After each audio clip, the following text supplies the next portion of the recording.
setting new standards in podcast excellence. You have joined the WBT, fully focused on business and taxes. Here is your host, Michael Lodge.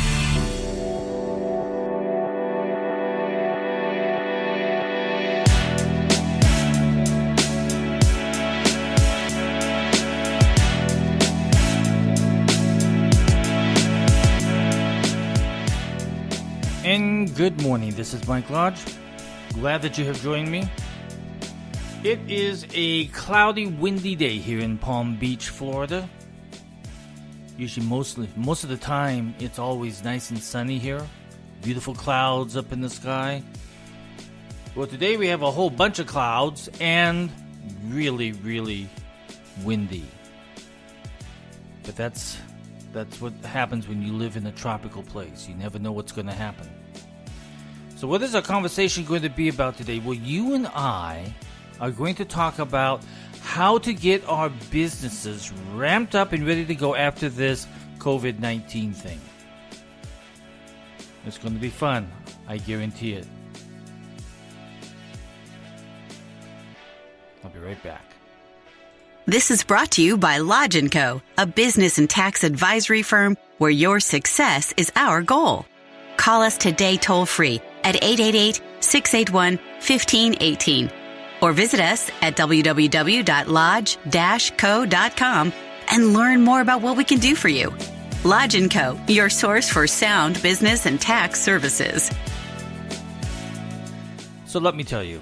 If you have a small business or a business of any kind and you have been sitting at home under lockdown, now is the time that you need to begin looking at what you need to do to get your business up and running, because a date's going to come here pretty soon with some requirements, a little bit of requirements from the feds and the local states, but we're going to have to get our businesses up and running. And the way that we do that is that we need to start planning right now. If you're sitting at home, get your pad and paper out and begin to plan. You need to start putting some agendas together of how to ramp up, how to bring in the people that you need to bring in to immediately begin generating revenue and cover the expenses that you have. That is what you have got to do. Now, what do we need to do right now? Now, I am hoping that you can get on the phone with your accountant and you can pull the financial statement from January until this point in time. Don't look at the revenue, because you're going to get really depressed if you look at the revenue. What you need to look at are your current expenses. Is there anything on that financial sheet that you can get rid of? There might be some internet connections that you don't need to have up and running anymore. There might be some data collection things you're paying for. There could be a whole slew of things that you don't need right now, that you can get rid of, that you can eliminate the expenses and reduce your operating costs for the next, until the end of the year. Because it's going to take time, because you've been out of it for a while now, so there's no revenues coming in, but your expenses are still coming up, your rent is still due. So we need to get to that point where we're covering our expenses and then work at getting more money in to be profitable, but yet also bring on the remainder of our staff. We can't bring on, as we ramp up, there's no way that we can bring all of our staff back at one single time. It's just as undoable. So get that out of your head that you're going to be able to employ everybody that you had before. What you're going to have to do now that you've looked at your financial statement, good for you, look at it, scrub it, get all those things out of there that you don't need anymore. Then I want you to start looking at your staff. Who are the most productive, the ones that bring in the most money, the ones that do the best job? Bring them in first. It might not even be seniority. Don't even worry about seniority at this moment. You've got to bring in the individual or the individuals that have the most value to your company at this time. That's the only way that you can look at it. I know we would like to bring back our senior people, but sometimes our senior people, their talents are not at the same level as those that have the ability to generate business very quickly. And you got to bring them in. And you've got to identify what products or services do you want to push right now in order to get revenue into the company. And those individuals have got to know how to bring that revenue in. That is the most important thing at the moment because we're looking for cash flow. I know it sounds like we are dirty, rotten scoundrels, right? But we're not. We're trying to survive. We're trying to keep this business going. We're trying to grow it even. Because we have had a whole bunch of months and weeks that we have not performed at what we could have done. We have been locked up. So what do? We have to look and see on your piece of paper, list out the revenue items that you want to focus on first that will bring in cash, the individuals that can perform and do those duties.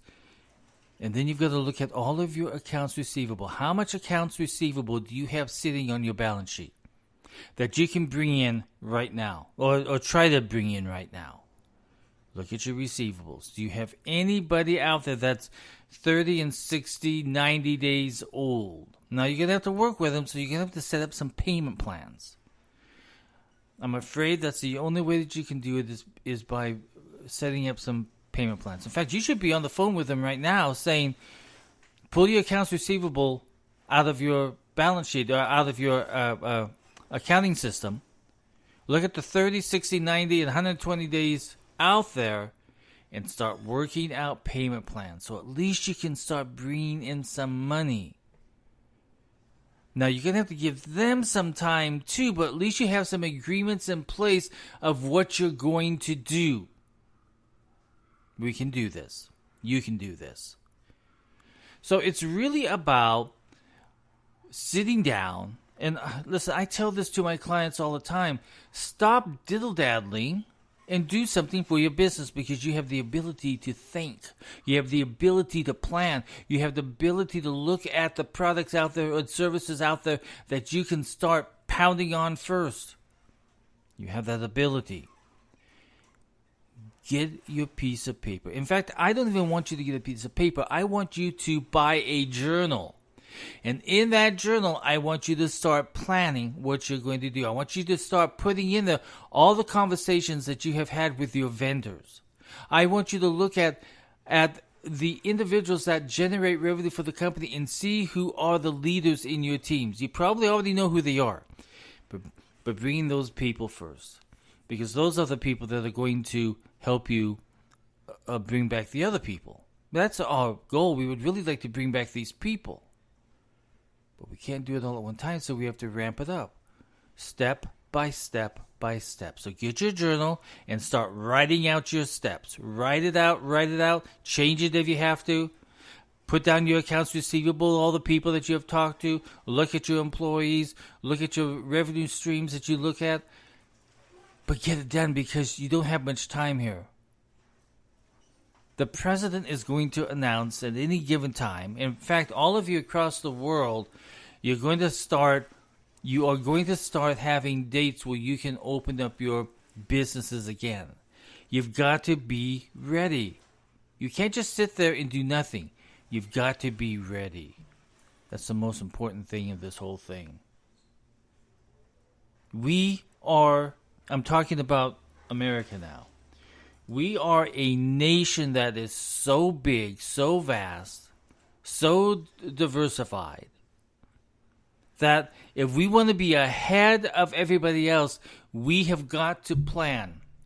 And under this virus situation where the virus has kind of controlled the whole world, and especially the United States, that we have to be a step ahead of everybody else. So I'm telling you today, get your journal, begin planning, begin writing it out, and when the day comes that the president says, okay, let's get going, you're ready to go.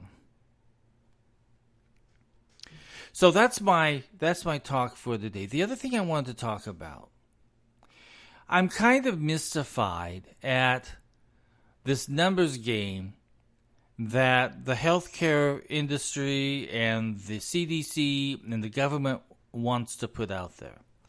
I really believe that we have been misled tremendously. And the reason why I say that is because I have been talking to people who have been working with various states, trying to get them their programs up and running.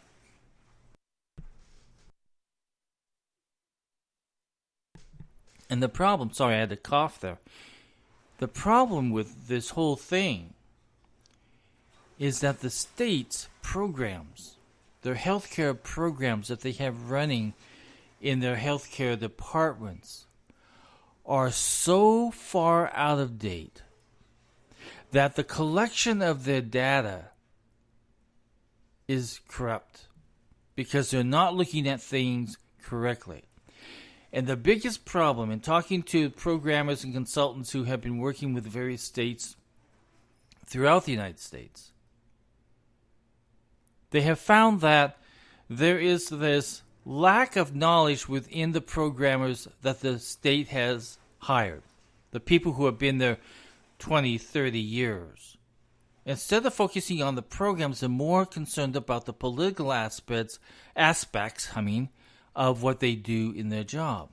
And a lot of these individuals have no programming, no statistics, not even college degrees sometimes, but they're in that power base where they get to say what happens and what doesn't happen. And when that happens, then when the real consultants come in who actually know how to program, the state employees who don't know anything fight with the outside consultants and try to get them fired. I've seen this happen time after time after time, not just in little tiny states, but also in big states.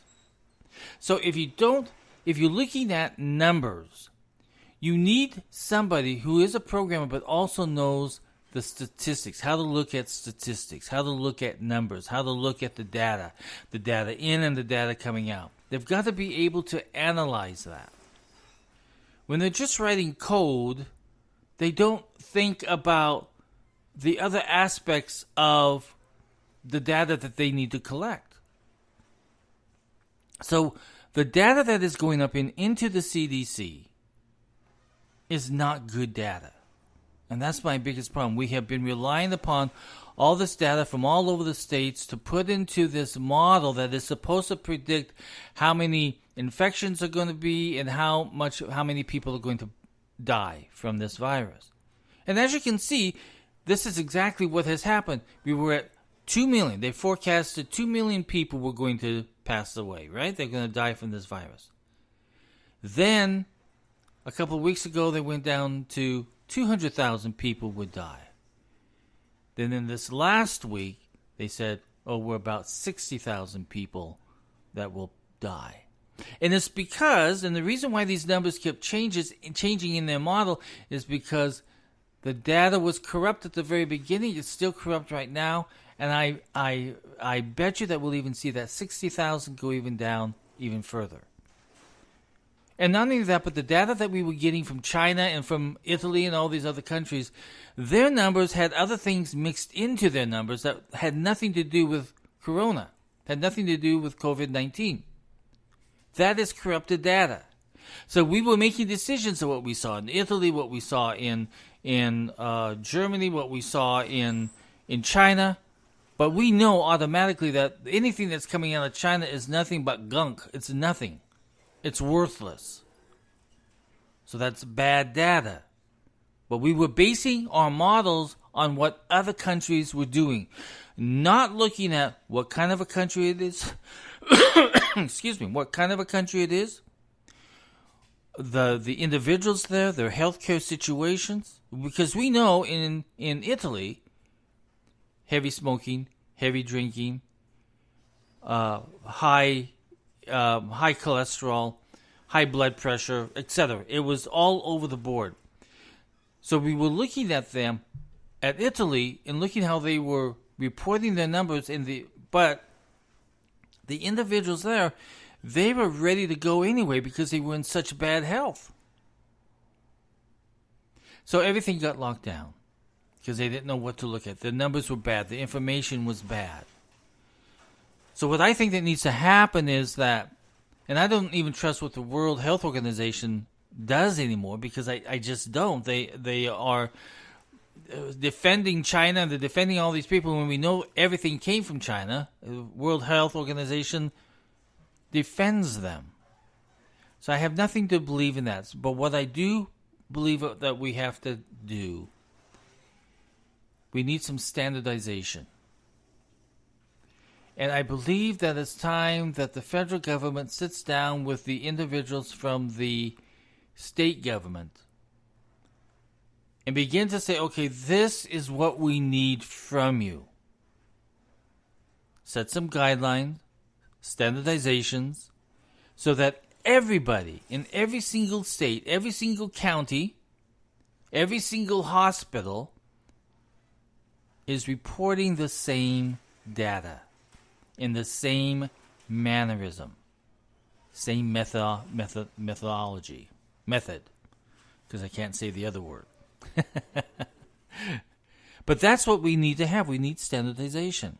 Otherwise, the data that we have for other viruses that come in or other pandemics or anything that comes through our country now, because anything can happen, we need good data.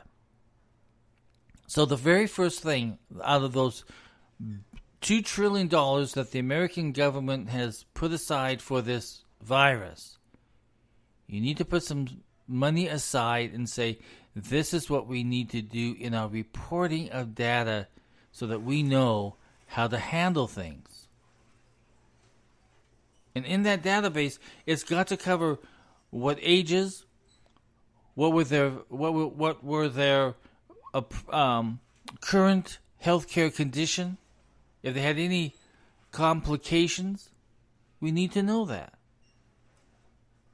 Because even if they were to get the flu, they would have still been affected because they had other health conditions that were far more dangerous than the virus.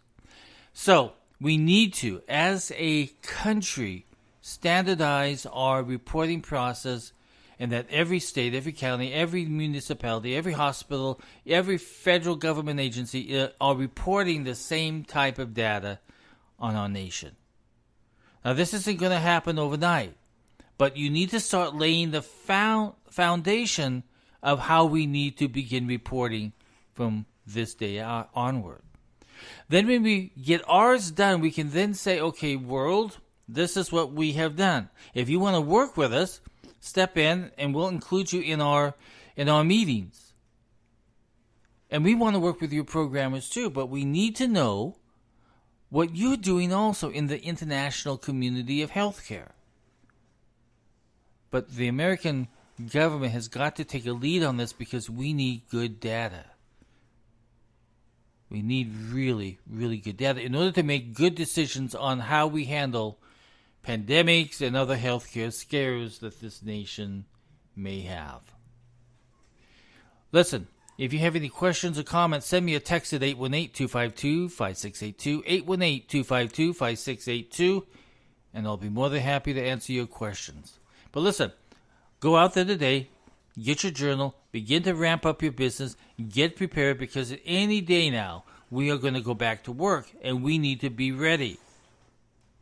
And then to the American government, get your numbers right and start standardizing the reporting process of these healthcare issues. This is Mike Lodge. I'll talk with you very soon. Everybody have a great day.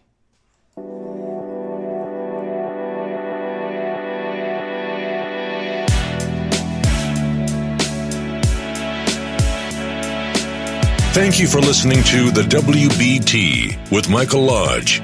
Join us again tomorrow as we explore more about business and taxes. Follow us on iHeartRadio and go to our podcast website, at www.wbtpod.com